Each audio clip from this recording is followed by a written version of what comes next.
Hello everyone, Radhe Radhe. आप सभी को नवरात्रि की बहुत बहुत शुभकामनाएं। नवरात्रि पूजा किस प्रकार की जाती है, कैसे आपको स्थापना करनी है, एक सरल सी विधि इस वीडियो में मैं आप सबके साथ शेयर करने वाली हूँ। तो जिस जगह आप नवरात्रि की पूजा करने वाले हैं उस जगह को सबसे पहले आप गंगा जल से, गाय का गोबर हो तो गाय के गोबर से, नहीं तो हल्दी से उस जगह को लीप लें। वहां पर चौक पून लें आटे से या हल्दी से। उसके ऊपर यहाँ पर मैंने पटा बिछा लिया है, लाल कलर का कोरा आपको कपड़ा बिछाना है और फिर जो है ना चावलों से आसन देने हैं। मैं यहाँ पे आपको बहुत छोटे छोटे से आसन देकर दिखा रही हूँ। आप स्वास्तिक भी बना सकते हैं, आप चाहें तो अष्टदल कमल भी बना सकते हैं। सबसे पहले की जाती है कलश स्थापना। तो यहाँ पे मैंने एक पीतल का कलश ले लिया है।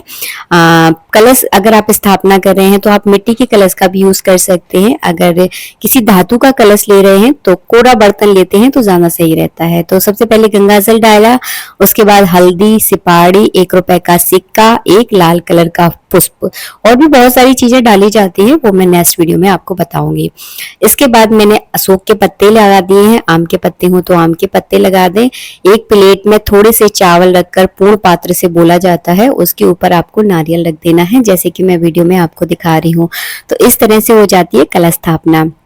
इसके बाद अगर आप अखंड दीपक जलाना चाहते हैं तो अखंड दीपक के लिए दीपक तैयार कर लें, उसमें बाती लगा लें और उसको जो है ना इस तरह से चावलों के आसन के ऊपर विराजमान कर लें।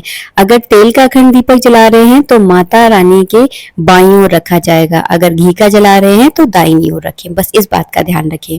इसके बाद हम गणेश जी की स्थापना करेंगे। तो सिपाड़ी के रूप में मैंने गणेश जी को विराजमान कर लिया है। अगर आपके पास गणेश जी की मूर्ति तस्वीर है तो उसकी भी आप पूजा कर सकते हैं। पहले पूजा में आपको अखंड दीपक ही जलाना है। सबसे पहले कोई भी पूजा हो दीपक प्रज्वलित किया जाता है।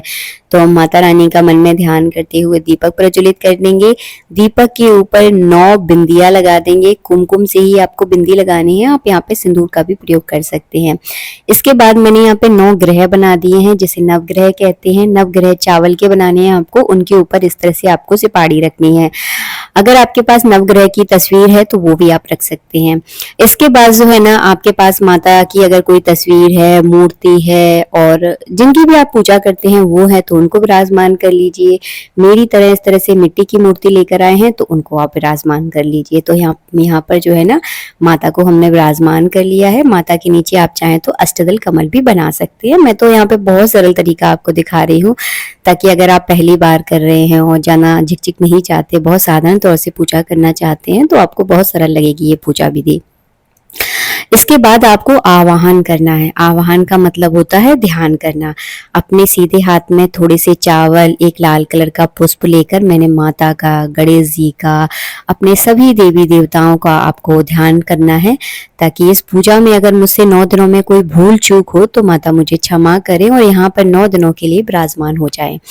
इसके बाद जो है ना आपको पूजा का संकल्प करना है कि कोई अगर आपकी कोई विशेष मनोकामना है तो उसके लिए संकल्प किया जाता है। एक पुष्प, थोड़े से चावल, 1 रुपए का सिक्का, मतलब कुछ दक्षिणा आपको रखनी होती है और पूजा का संकल्प करते हुए ये सब कुछ जो है ना माता पर आपको अर्पित कर देना है। संकल्प कैसे किया जाता है इसका मैं अलग से वीडियो बना दूंगी ताकि आपको समझ में आ जाए। इसके बाद आपको क्या करना है, जल चढ़ाना है। सबसे पहले पैर धुलाने के लिए, उसके बाद हाथ धुलाने के लिए, उसके बाद जल पिलाने के लिए, उसके बाद स्नान कराने के लिए। तो 4 बार जो है ना इस तरह से मैं पुष्प से जल चढ़ा रही हूँ। आप चाहें तो चम्मच को घुमाकर भी आप जल चढ़ा सकते हैं, वो मैं आपको अगले वीडियो में बता दूंगी। तो 4 बार थोड़ा थोड़ा सा जल चढ़ाना है, बहुत ज्यादा ना चढ़ाएं, क्योंकि मिट्टी की मूर्ति है और फिर चौकी भी खराब होती है, बहुत गीला गीला हो जाएगा। तो थोड़ा थोड़ा सगुन का जल चढ़ाया जाता है। इसके बाद आपको क्या करना है, इत्र लगाना है। इत्र पूजा में बहुत जरूरी होता है। तो हल्के हल्के हाथों से जो है ना नवग्रह पर, गणेश जी पर, कलश पर और माता पर जो है ना इस तरह से आप हल्के हल्के हाथों से थोड़ा थोड़ा सा इत्र लगा दे। बड़ी भीगी भीगी खुशबू आती है और आपको आनंद आ जाएगा पूजा करने में। भले ही छोटी सी पूजा करें लेकिन अच्छे से करें, मन से करें, उतना ही तामझाम फैलाएं जितना आप अच्छे से संभाल सकते हैं। किसी को देखकर पूजा ना करें, क्योंकि हो सकता है उसके अंदर ज्यादा सामर्थ्य हो, वो आपसे अच्छे से पूजा कर पा रहा हो, आप उसे देखकर करोगे तो शायद ना कर पाओ। जितना सामर्थ्य है उस हिसाब से करें, मेरा ये मानना है, बाकी आपकी इच्छा है।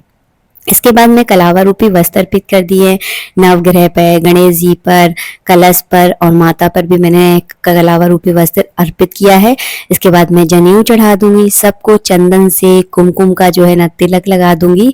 और नवग्रहों के बीच में जो ग्रह होता है उसे कहते हैं सूर्य। तो सूर्य पर जो है ना लाल कलर का पुष्प चढ़ता है, अगर है तो जरूर चढ़ाइए, क्योंकि सूर्य ग्रहों में सबसे बड़ा माना जाता है। तो अगर है तो चढ़ा दीजिए, नहीं है तो कोई दिक्कत नहीं है। इसके बाद मैंने माता को कुमकुम का तिलक कर दिया है। शेर को भी आपको तिलक करना है और माता के जो अस्त्र शस्त्र हैं उन पर भी आपको तिलक करना है, क्योंकि नवरात्रि की पूजा, 9 दिनों की पूजा जो है ना शक्ति की आराधना है, तो उनके अस्त्र शस्त्र का भी पूजन आपको जरूर करना है। इसके बाद आपको क्या करना है, माता के लिए जो आप चुन्नी लेकर आए हैं या साड़ी लेकर आए हैं, जो भी लेकर आए हैं उनको आप पहना दीजिए, अच्छे से उनको तैयार कर दीजिए। और यहाँ पे जो है ना मैंने उन पर पुष्प चढ़ा दिया है।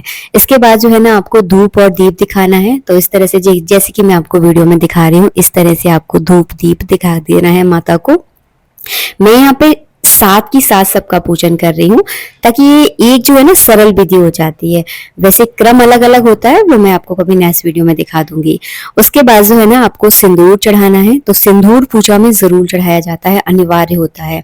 इसके बाद आपको एक पान का पत्ता लेना है। पान के पत्ते के ऊपर भोग लगता है माँ दुर्गा का, तो हमने बतासे रख देंगे, किशमिश रख देंगे, थोड़ी सी मिश्री रख देंगे, जो भी मौसमी फल आपके पास है वो फल जो है ना यहाँ पे रख दीजिए। और कुछ दक्षिणा रखकर, लौंग इलायची रखकर जो है ना माता का भोग लगता है। और ये सारा सामान जो है ना मैं एक प्लेट में रखकर जो है ना माता को रोज जो है ना भोग लगाती हूँ। नवरात्रि के 9 दिनों में अलग अलग चीजों का भोग लगता है, उसका वीडियो अलग से आएगा, उसे आप देखिएगा कि किस तरह से नवरात्रि के 9 दिनों में अलग अलग भोग लगता है। लेकिन ये भोग अनिवार्य है, ये रोज लगाया जाता है। इसके बाद आपको जल का आचमन करवाना है, जैसे कि मैंने आप वीडियो में दिखाया। आज चढ़ाएंगे हम सुहाग सामग्री। आप चाहें तो आखिरी दिन भी चढ़ा सकते हैं, अगर पहले दिन लेकर आ गए हैं तो पहले दिन चढ़ा दीजिए। सुहाग सामग्री में दक्षिणा जरूर लगना है, दक्षिणा अनिवार्य होती है, तो दक्षिणा रखना ना भूलें। उसके बाद कपूर और 2 लौंगों से जो है ना आरती की जाती है। घी के दीपक से आरती नहीं होती है। नवरात्रि के 9 दिनों में कपूर ही जलाया जाता है, उसमें 2 लौंगे डाली जाती हैं। उसके बाद आपको जल का आचमन करवाना है, यानी जल से अर्घ देना है। मिलेंगे नेक्स्ट वीडियो में। वीडियो अच्छा लगा है तो प्लीज वीडियो को लाइक कीजिएगा। सरल स्थापना विधि मैंने माँ दुर्गा की आप लोगों के साथ शेयर की है। राधे राधे, जय श्री राधे।